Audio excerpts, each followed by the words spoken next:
Yeah, Okay, and it looks looks like you're like we're live. streaming. Yep, we're streaming live. So Okay. let me do the record too. Yeah.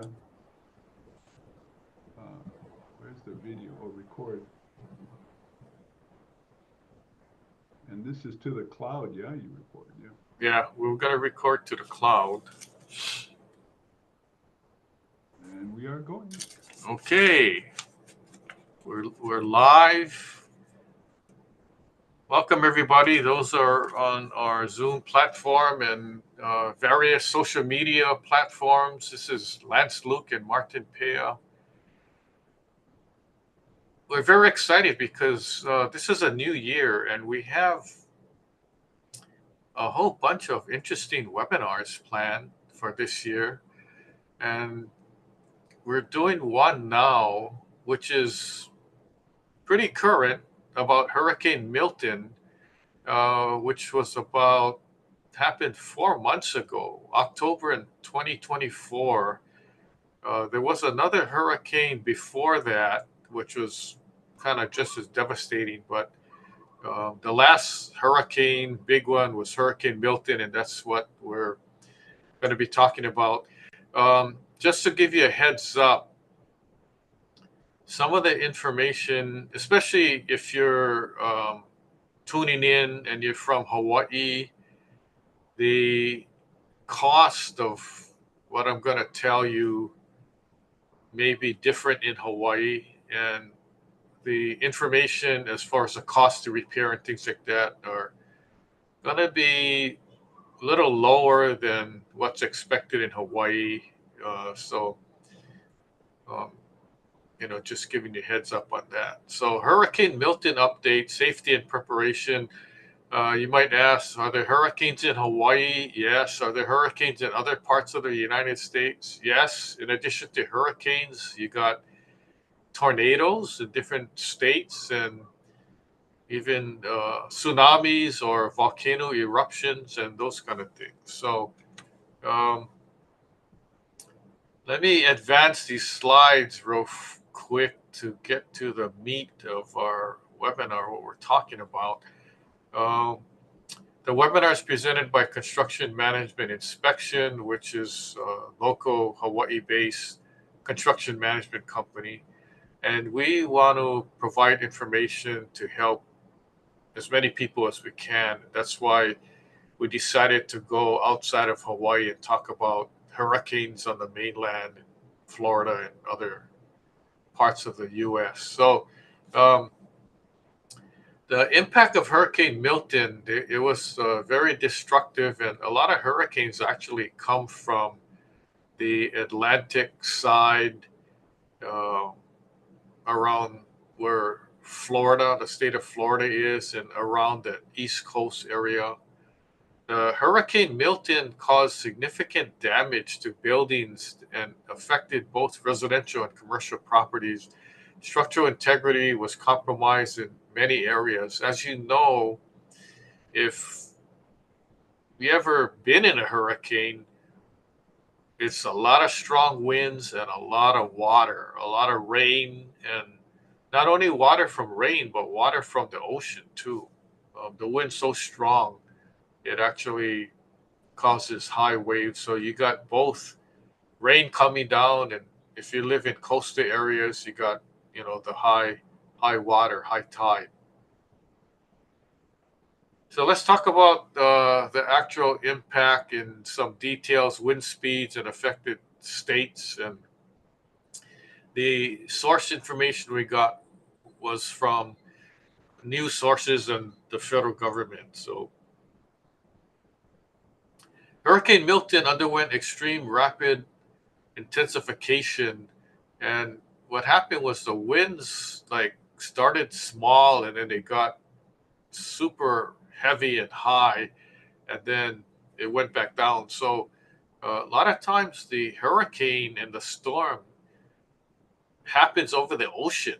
So the residents, we don't feel it or anything because it's happening away from land, and we hope that when the hurricane hits land, it becomes less intensified or a less category. For instance, a tropical storm, it starts over the ocean, let's say the Gulf of Mexico, and then the categories start getting higher and higher. So from a tropical storm, it goes to category 1, 2, 3.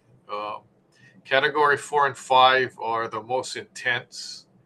And what happened was the storm got super intense into a category 4 and then 5 over the ocean in Gulf of Mexico and that area. And fortunately, when it hit landfall, it hit Florida, it came back down to category 3.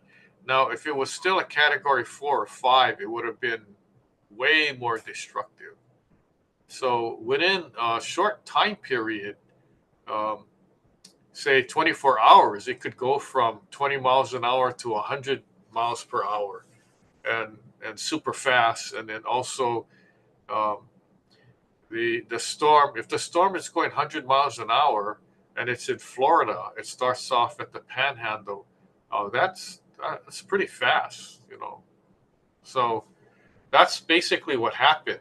So fortunately, when it hit Florida, it ended up being in a category 3 status, but yet a category 3 is still destructive. So let's talk more about that. These are real photos of the destruction. As you can see, roofs got blown off. You can see the insides of the houses, and it just looks devastating. Windows are blown out. Cars are floating around. Some key statistics and figures, according to the AccuWeather report, economic loss was between 160 and 180 billion dollars, and that's the initial estimated. It's probably more today. Insured losses will be less than that. The estimates were 30 to 60 billion dollars. Uninsured losses from Hurricane Milton is going to be greater than the insured losses because not everything is insured. Not all houses were insured also.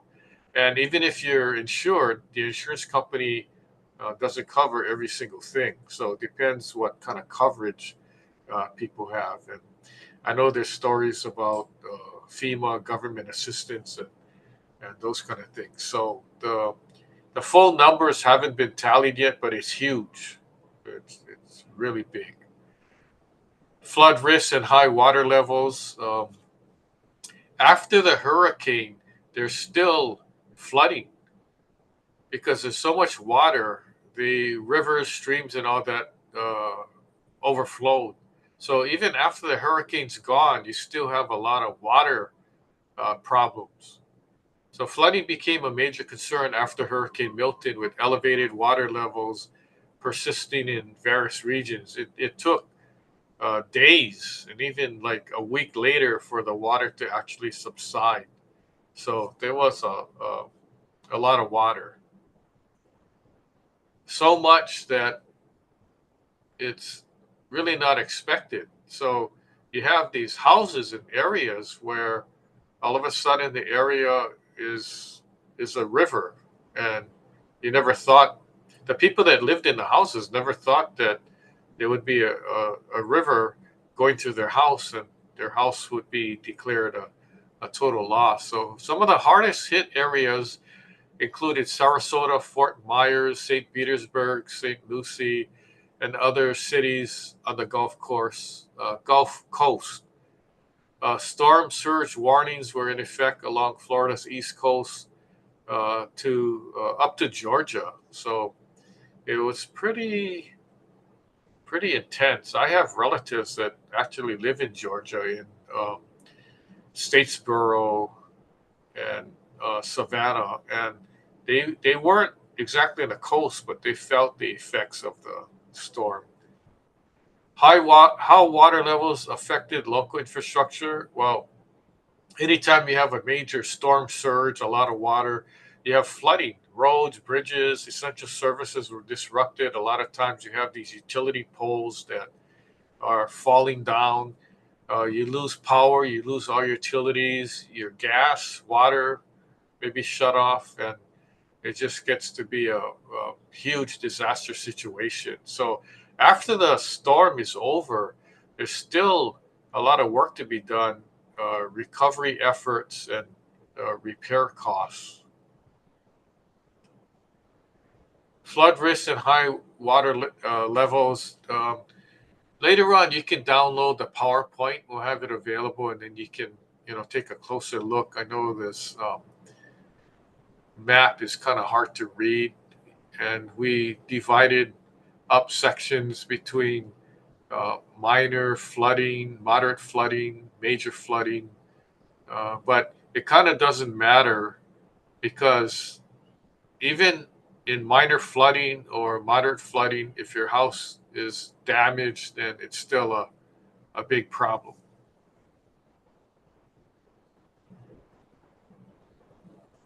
Recovery efforts in flood prone areas. Local governments and communities are focused on repairing infrastructure, but long term flood mitigation would be essential to reduce future risks. So, um, 50 years ago or 100 years ago, we never had these kind of major hurricanes and storms. And it's getting more and more prevalent, and not only more and more frequent, but more and more destructive.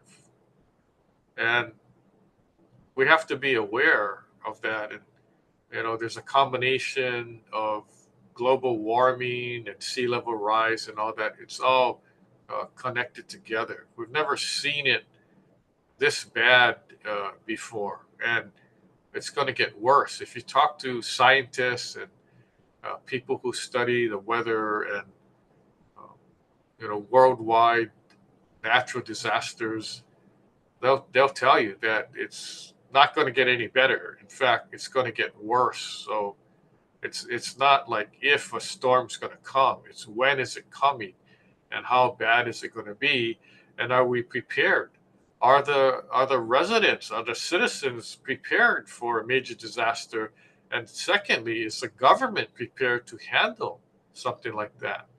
When you have government officials saying, we've never seen it this bad before, we've never seen the water this high before, the water never got, to this level. When you're hearing those reports, it's kind of scary. As you can see in the photo here, there's nobody, there's no cars, there's nothing, and the water, you can't even see the road. The water's so high, you can't see the roads, sidewalks, or anything. So that's how bad it is, and it takes days for the water to subside because there's so much of it. And where does it go? It's not like the infrastructure is designed with full gutter systems to have all the water flow out within a matter of 24 hours. That doesn't happen.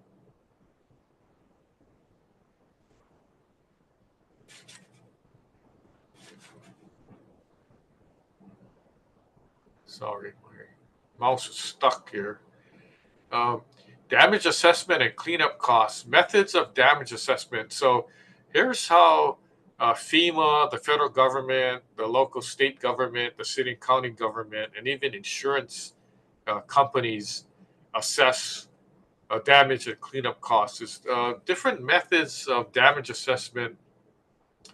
So, of course, as you know, one of them is the visual inspection, and you don't have to wait for anybody to come and assess.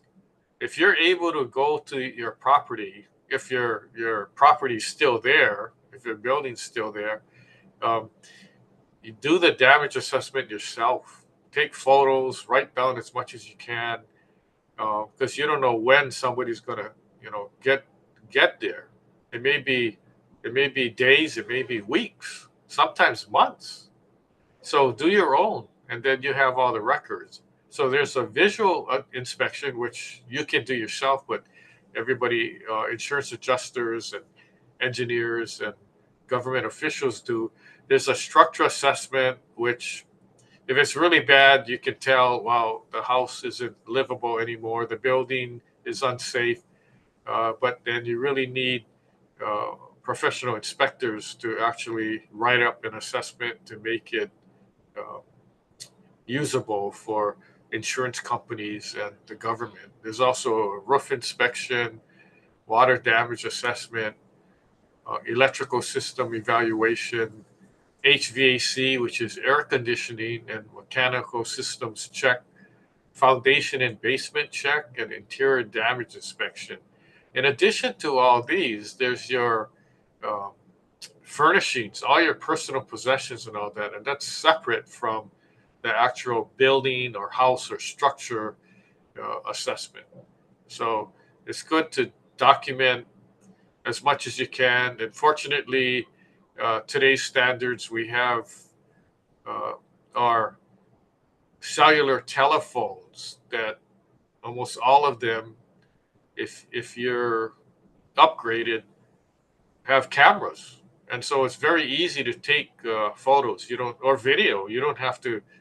In the old days, we used to rely on our cameras to do that.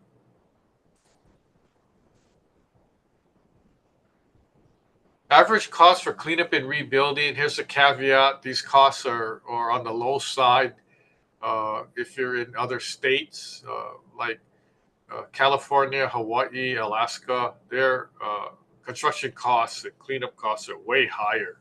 But roof repairs, minor roof repairs, replacing a few roofing shingles. If your roof is still intact and you're just replacing shingles, then $300 to $1,000, let's say.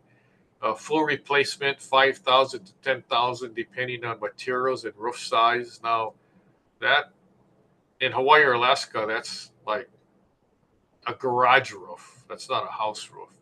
Water damage restoration, water extraction and drying services, 1,000 to 3,000.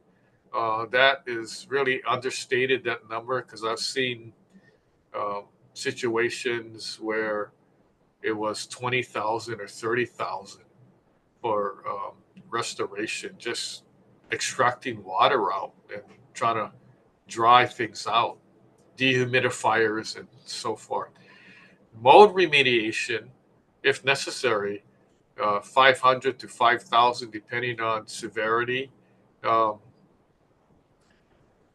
that number is a moving target, and the thing about mold is, within 24 to 48 hours, if your building is still wet, it's not dried out, mold starts growing. It's really fast. So um, mold grows on cellulose materials such as wood, drywall, things like that. I've even seen mold growing on carpet padding, carpet paintings, anything paper type products. Um, so that's just a heads up. So it's best to get in as fast as you can and start drying things out. If it's worth it. As you can see in the image here, these houses are right on the coast, and so when your roof blows off and you have interior damage, there's really nothing to dry out because everything is considered damage. So um, it's mainly the cleanup and start all over again. Average cost for cleanup and rebuilding, structural repairs, foundation repairs, minor cracks, $500 to $3,000. Major foundation issues or wall reconstruction, 10,000 to 20. I've seen uh, these costs go 10 times or 20 times the amount, depending on the house or building. Window and door replacement, replacing a single window, $200 to $700. Replacing doors and frames, $500 to $2,000 per door. If it's a custom fitted door, it's going to be more. But um, I've never seen these kind of pricing before. But like I said, it's on the low side. Average cost for cleanup and rebuilding, continuation, um, electrical systems, minor repairs, outlet switches, $100 to 300. Normally that's per outlet. Full rewiring of your electrical panel, sub panel, 3,000 to 10,000, depending on the extent of damage. If all the wiring got wet, it could be dried out and reused again. If the electrician says that it cannot, then you need to rewire, which is going to be more. Air conditioning, ventilation system replacement, basic repair of outdoor units, or full air conditioning replacement. You're talking $500 to $20,000 basically. Drywall, interior repair, you got drywall repair, then repainting, flooring replacement, depending on the type of materials, right? Anywhere from $500 to $5,000 or more. Landscaping and tree removal, $500, $1,500 per tree, depending on the size. I mean, that's kind of on the low side. If you have a huge tree like the one in the picture, it's not like you can just lift it up on a truck and haul it away. You got to have several people come with chainsaws and a crane and cut it up into smaller pieces.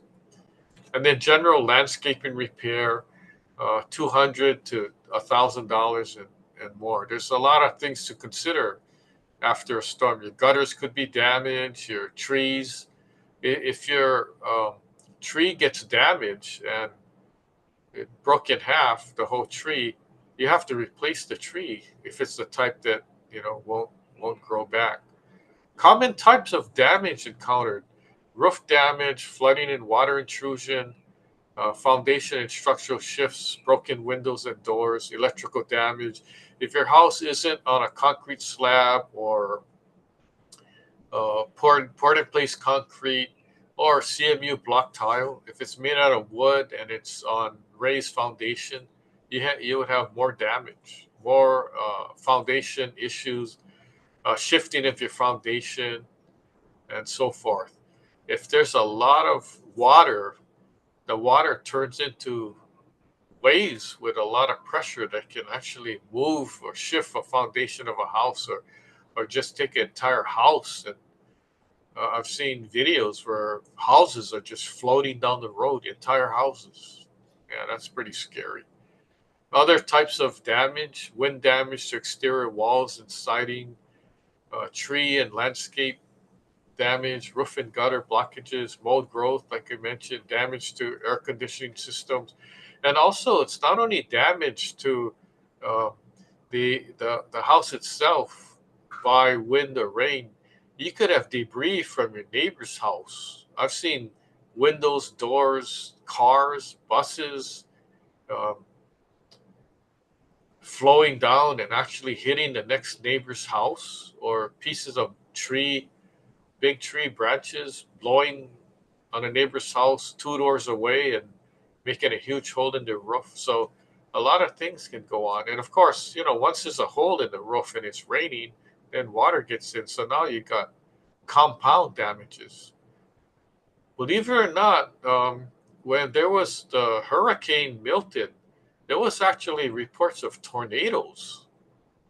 And you think it's like a separate thing, hurricane and tornado, but this is one where there was a hurricane and there were tornadoes also. So even after the hurricane, so after hurricanes, the risk of tornadoes can increase due to atmospheric instability. So the air above land is very unstable. There's a lot of things going on, and it's hard to figure out what's happening. But it's scary to have a hurricane and all of a sudden you see some tornadoes.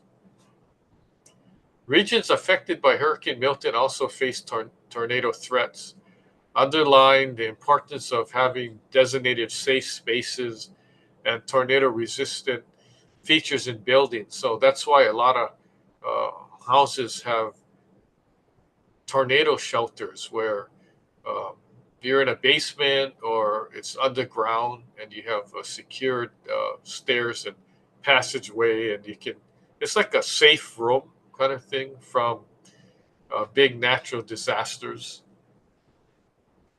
So more and more houses are being constructed with, safe rooms. Now let's talk about preparing for future storms. Now, there's a chance when rebuilding, um, you may, want to do more reinforcement rather than just fixing the house to how it was. If it's an older house, you may want to do some added protection to make the house stand up more in a major storm. So we're talking reinforcing buildings for storm resilience, adding more beams or tie downs or things like that. Updated building standards for hurricane prone areas. The building codes actually are updated every 3 years. And now, with all these big hurricanes and storms, people are really thinking about uh, putting more into the code for new buildings and also infrastructure, and make it better so that we can survive these storms. And then also, um, the debriefing, there's a lot of lessons learned from Hurricane Milton, a lot of lessons learned from previous hurricanes and tornadoes and other natural disasters, including wildfires. So every time there's some kind of natural disaster, there's always a caucus or meeting, and when people sharing ideas, what could uh, you know, it's hard to say, well, what could prevent a natural disaster? That's kind of hard. But what could we do better? What could we do better for preparation, the residents and even government? What could we have done better in the future? What could, lessons learned in the past? How do we improve? We're always trying to improve so we're better prepared. And the uh, death and injury rate percentage gets lower and lower. So that's what we'd like to see. We're all about safety. Emergency power and backup plans, types of backup power. You got emergency generators and you got solar panels with backup batteries. But of course, if your whole roof blows off, including your solar panels, then you're not going to have any way to generate electricity. So plan for that. Backup power solutions for property owners. That's at the time that you install it, you may want to discuss it with your contractor.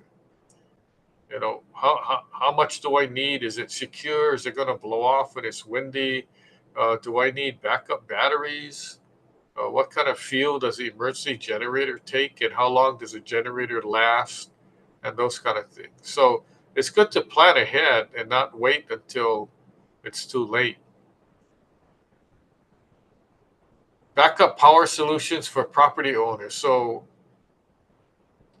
reasons for reliable power in storm-prone regions. So if you know that there's going to be a hurricane in the future, then you might want to prepare. Electricity for if your electricity goes out, what do? Are you prepared? Do you have your flashlights and backup batteries? What happens, to your refrigeration, your air conditioning, medical devices? Um, what happens if a week goes by and you have no power? You have to be prepared for that also. So best practices for post-hurricane building inspection. Steps for conducting building inspections after a hurricane. 1, visual inspection. 2, professional evaluation of key areas such as the roof foundation and electrical systems, including air conditioning systems. Best practices, ensuring long-term safety after storm. Regular inspections and prompt repairs can prevent further issues, ensuring buildings are safe and resilient. Now, Hurricane Milton happened 4 months ago. There's thousands of houses that aren't even touched as far as rebuilding or anything. Some don't even have insurance, and some are waiting for their insurance checks to come. So it takes a long time for these things to get settled. So my conclusion is, I know I went through it fairly fast to be prepared. It's not if a hurricane's going to come. It's not, are we going to have a natural disaster anytime soon? We don't know when it's going to come. But predictions, we know when it's hurricane season, right? We don't know when there's a volcanic eruption season or a tsunami season or when is the next earthquake coming or a tornado, right? So things sometimes cannot be predicted, but you have to agree that we have more and more of natural disasters within the past 10 years, more and more, and they're getting bigger and bigger. The threat is enormous. It's not a small storm. It's a major tornado or hurricane or tsunami. Uh, right now, there's volcanoes all around the world erupting. There's earthquakes happening, and so we just have to be prepared as much as we can. So I would say check out your local and state government and the federal government. There's a lot of information on how to prepare for a natural disaster.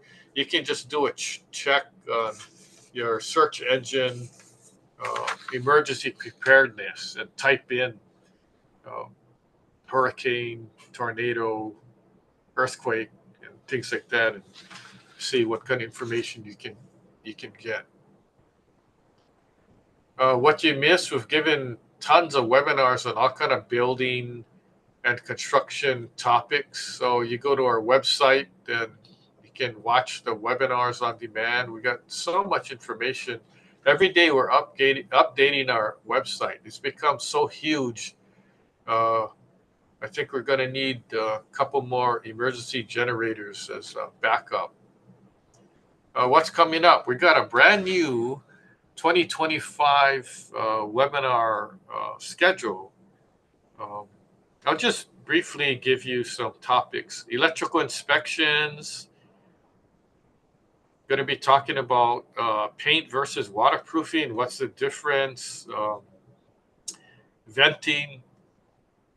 About vent cleaning in your condo or office building. We're going to be talking about lead pipes, the hidden threat, and it's all over the U.S. and the world. There's a concrete crisis in the United States and also in Europe. Got a webinar about that, and we're going to be talking about cesspools in Hawaii. I just came back from Kauai, and we got some problems with cesspools over there. I'll tell you some stories. Coastal erosion around the world, reading and understanding soil reports.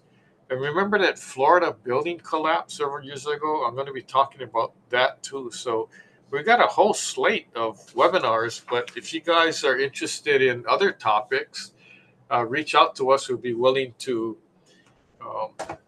discuss it. We have a whole team that discusses topics and what topic is most top of mind, and if we get consensus, then we decide to have a webinar. So although we have webinars scheduled, we can always do a pop-up type webinar at any time we want to, depending on the importance of the topic. So we're used to doing that, and we're willing to do that.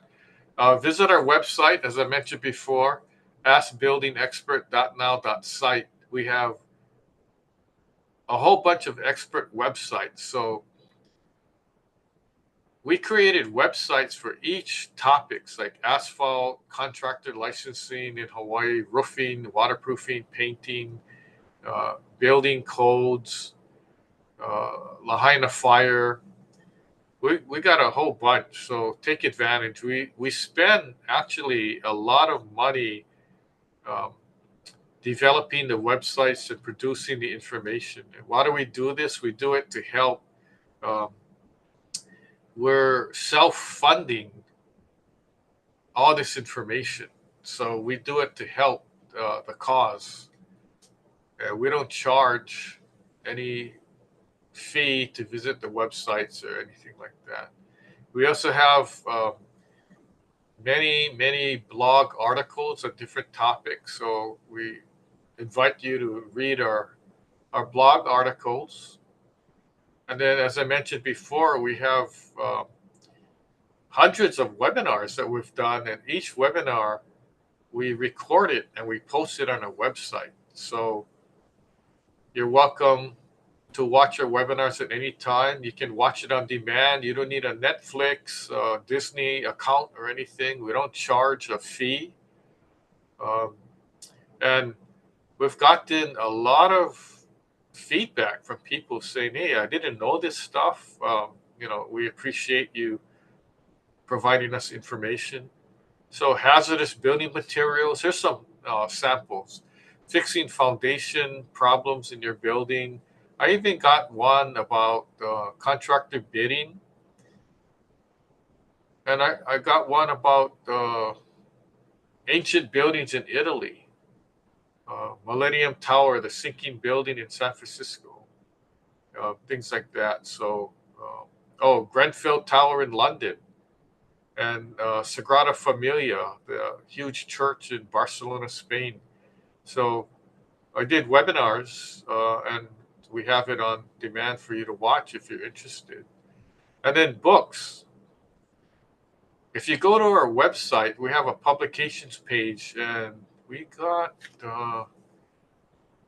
over 40 books. I kind of lost count, but there's at least 40 books that were written and authored by me, and it's easy to read. You can read one book in less than an hour, even if you're a slow reader.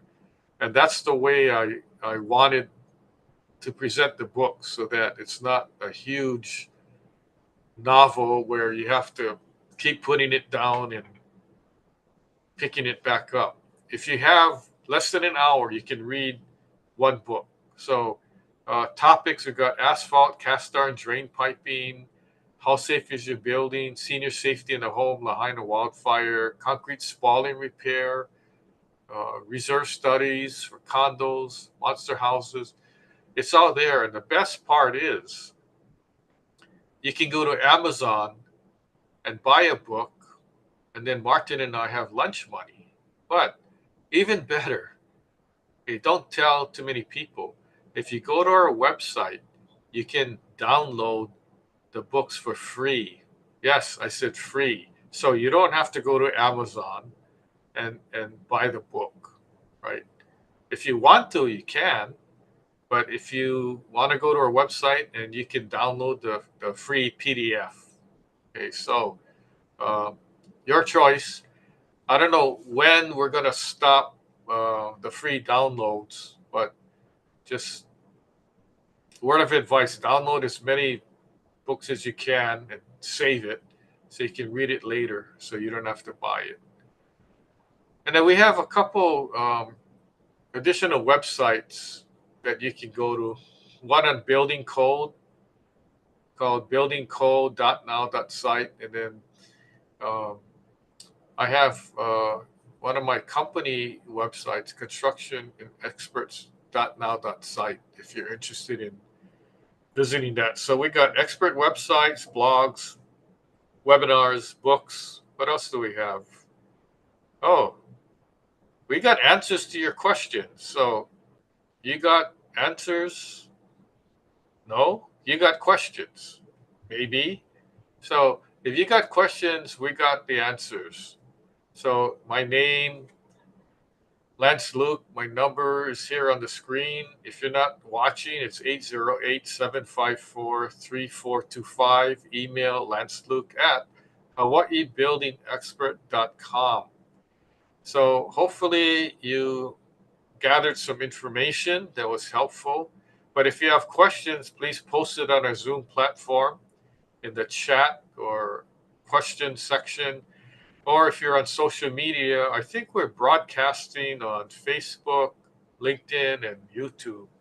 Um, you can post there, and hopefully we'll be able to check it. Now, if you're not watching the live, you can still post, and we'll get back to you. So we promise to answer all your questions. If you don't have any questions but you have comments, then we welcome those comments also. So I'm going to stop the share screen so we can handle any questions. So click this button here.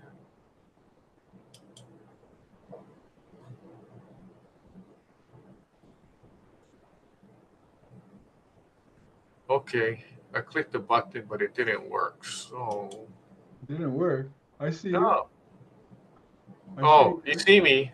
I Oh, see you. I don't see us. I thought I clicked the button so I can go back to the screen, but I'm still on the PowerPoint. So I don't know what to check. So anyway, let's see if we have any questions.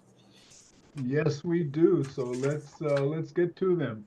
We have a few here actually. The first one that's come in is how can property owners prioritize repairs and improvements after a hurricane when dealing with limited budgets? Okay, so in answer to that question is you look at what's priority. Okay, of course, you might say everything's priority, but if you've got foundation problems, electrical, or your roof needs to be fixed, you got to tackle that first before start working on the inside of the house. So the idea is you do the cleanup first, uh, get rid of all the debris, and then get your house watertight again, so that if there's another storm, you don't have water going in or your foundation is not weak and all that. So you do those first. If you have questions, you can ask your contractor or your insurance agent. I only have so much money. Which one should I tackle first? So um, the whole idea is to make the house livable initially without any kind of bells and whistles, because sometimes the insurance proceeds aren't going to cover your upgraded laminate flooring or your new appliances or something like that. So um, if you're in doubt, uh, contact us, and we can kind of guide you along the way. Believe it or not, Martin, I don't know if you get the emails, but I get emails from people who are rebuilding in Florida, Louisiana, and asking questions.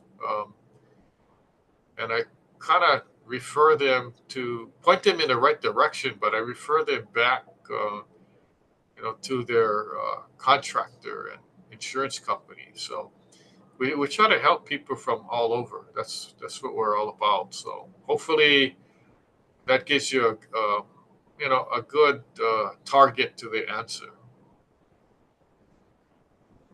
No, that's good, Lance. Yeah, thank you.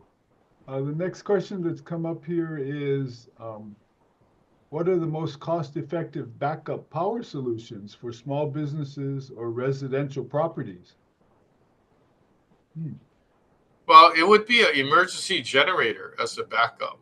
If you don't have one, if you're a small business owner or homeowner, you can just buy a small generator um, that runs on gas, and that should be good enough. I mean, you don't need to power your whole house. You just need to make sure that you got enough power for your lights and your refrigerator mainly. And then some people who need medical devices that runs on electricity, like oxygen tanks and those kind of things, other monitors, you need the backup power for that. Um, So just kind of gauge to see what your electrical demand is without trying to ask for everything to be on at the same time. So I know there's a sacrifice to be made, but um, I know people who have backup batteries and also emergency generators because they have aquariums and they don't want their fish to die. So when there's a power outage, they hook it up and the pumps are still working. So just see what your requirements are and then kind of gauge the size of the generator accordingly. Now, don't expect the generator to be running 24 hours a day, powering up your entire house. That's not going to happen. You would need like and I'm talking about portable generators, not those big emergency generators that you need a crane to lift, that condo buildings and shopping centers have. Okay, so just be aware of those kind of things, and search online emergency preparedness and see what other advice you can get from the government. Now, that's a good answer, Lance. And I noticed I've been getting from my solar company recently a lot of materials on the solar generators. Yeah, and I know they'll only work when you get sun and all that kind of stuff. But I don't know if they've got hybrid kinds that can work on gas and solar. That would probably be the ideal, yeah, if such a thing exists. But Yeah, okay, now they came out with this, the windmills, those big windmills. hmm, So now they came out with these smaller ones for homeowners, right. and I'm not sure if it's commercially available yet. I know I've seen studies on it, and um, the reports I read that says that it could generate more power than your solar panels Hmm, hmm, with a and you're not talking about a huge turbine kind of thing. It's just small ones that you can put on your roof. right. So I mean, and this is wind. This isn't sun, right? Um, so it's wind generated, and then the technology. I don't know if you read the reports, but you got these what looks like PV panels that can actually uh, make drinking water Hmm, out of using the sun and the humidity. I don't know the techni- technical details of it, but um, it looked like PV panels. I'm thinking, wow, in worlds where there's a water shortage, you install, and I don't know how much it costs either, but you install these, where people need water, and that device generates drinking water. I mean, hmm. the technology is advancing, and it should actually advance a lot faster now with the use of AI. So um, I think we're going to see a lot of new technological advances with AI, with things that are going to be more helpful. I mean, in the future, solar panels may not even be what people are going to be using because the technology is going to come where you got roofing. It's already here now as far as roofing solar shingles, right? And there's even talk about the siding of your house as like a huge solar panel and windows and all that. So um, it, it may be a good thing. I mean, anytime you can be self-sufficient and with your own house or building generate enough power where you don't have to depend on the grid, I think that's a good thing because as you know, especially in Hawaii, the cost of the kilowatt is like super expensive. I mean, people are paying hundreds and hundreds of dollars every month, uh, just to use their major appliances in their house. So, um, I mean, I look forward to that. I'm interested. That's why I do a lot of research on any kind of new developments, and some sound kind of far fetched because it's just an idea, but um, we'll see. Especially the ones that are looking for investment money because they have the idea that they think is going to work. So anyway, sorry to digress. I know No, there's no, probably that's other good. I was just questions. going to add, when you're talking about water, I've seen uh, ones where, and this is more for outdoor camping and all that, but hydro generators that actually, I guess I thought about for places that get moving water like us with the stream in the back, be able to convert the moving water into energy through hydroelectric type of systems. Yeah, so Well, there's that would work provided you have a lot of rain, but oh well, we always right. have rain. This side, Colal's always raining, so we always get the stream moving. So if you've got that kind of situation, you can try to take advantage of the moving water. Yeah. But Oh, anyway, well, next. well, in addition to that, why didn't you add a desalinization mini plant so that you just get your clean drinking water from the stream and you can cancel your water service? Well, that's probably something we'll have to do in the long-term sustainability projects. Yeah. Anyway, let me get on to the next question. So get time to answer them all here. The next one was, how do you assess structural integrity if you don't have access to professional inspectors immediately after a hurricane? Good question. Oh, that's a very good question. So, like I mentioned before, if you're able to get to your property, get to your building, get to your house, take as many pictures as you can, even if you don't know what you're taking, because some of your pictures may be very useful and very important. Um, and I've had situations where uh, if it's if it's so bad where your foundation's damaged, and before the insurance inspector or professional engineer comes to your property, the house collapsed. There's your evidence is not there anymore, right? I mean, it's pretty obvious that something happened to cause the house to collapse, to fall down. But um, I've had situations where I have to evaluate photos, and I point to the photo, I say, "Oh, look, here's one that shows extensive damage here." And so um, you never know, but take photos and take videos. Just walk around the property and just video, and you can even talk on the video saying, this is the right side of the house, and look, you can see the damage here and whatever. Even if you don't know the words to use or construction terminology or engineering terms, just do the best you can, because that's going to be better than nothing. Because in a major disaster, okay, if there's thousands of homes that got damaged, or even hundreds, there's not enough people to get to the property and inspect.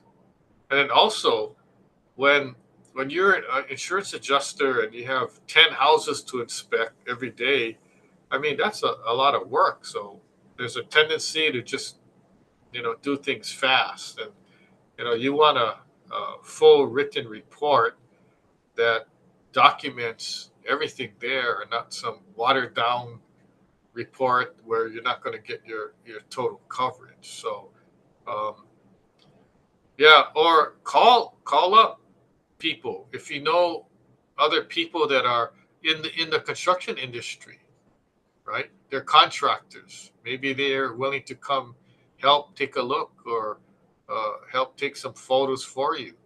Home inspectors are good. You might want to hire them. Construction consultants. I mean, just make your calls or call your friends and relatives and say, hey, you know anybody that inspects houses? Right? And they may, oh yeah, I see a guy at Facebook always posting stuff. Maybe give him a call, right? So um, there's different ways to do things. Contact realtors too. Say, hey, I know that you're in real estate. We need a contractor to come take a look. and they might give you a referral. So there's different methods you can use. Almost every family, they must know a couple of contractors or handyman or people like that. People are in the industry. So hopefully that's helpful tips. Oh, very good. Good practical tips. That's what you were good at, Lance. Yeah.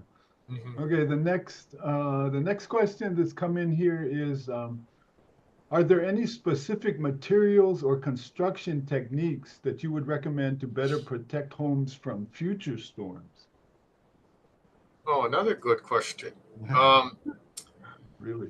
well, if your house is already made out of concrete, the answer would be I don't have any other better um, building materials. But let's say if your house is single wall construction, yeah, there's better materials to use instead of plyboard or TNG wood. You got fiber cement siding. You got stucco exterior insulation finish system. So there's more modern building materials than when your house was first built. So you'd have to look and see how you can do the retrofit. So for instance, if your house was built in the 50s, between the 50s and uh, the year 2010, there's been a lot of major improvements in a lot of types of building materials, from roofing shingles, from paint, um, siding, even wood. You got a lot of different types of uh, fiber cement or manufactured wood that you could use instead of wood that you can buy at the lumber store. So um, do the research, talk to your architect, talk to your contractor, see what ideas they can recommend. For every type of building material, there's always uh, the best, better, and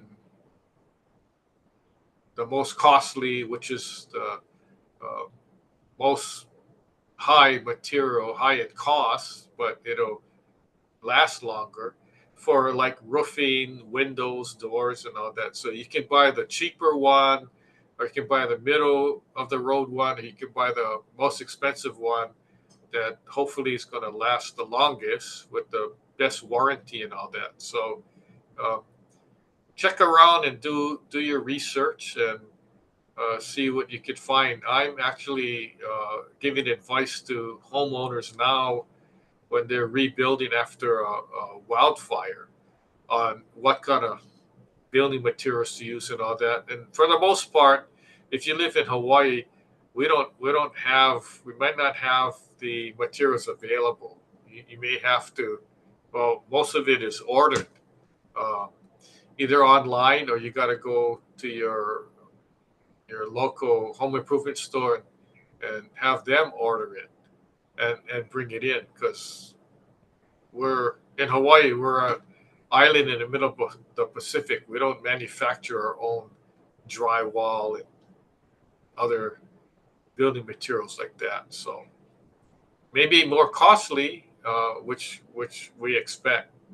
But okay, any other comments or questions? We have one more question if you can make the time.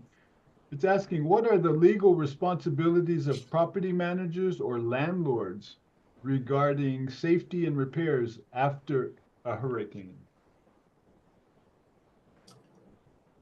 The responsibility first lies with the owner.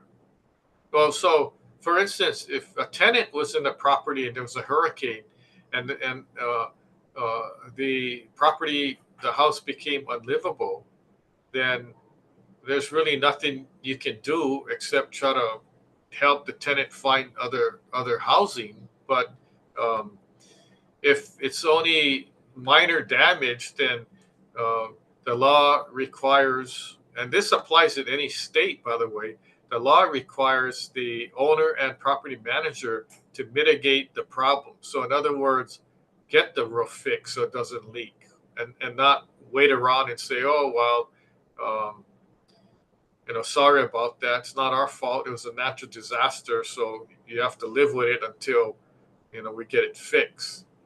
Um, there's various state laws, but one of the laws is that's on the books regarding the landlord tenant code is if there's a problem with the living structure, it has to be fixed like right away. It can't be months and months and months. But in some situations, there's certain things that can be done, like say there's a hole in the roof caused by a hurricane.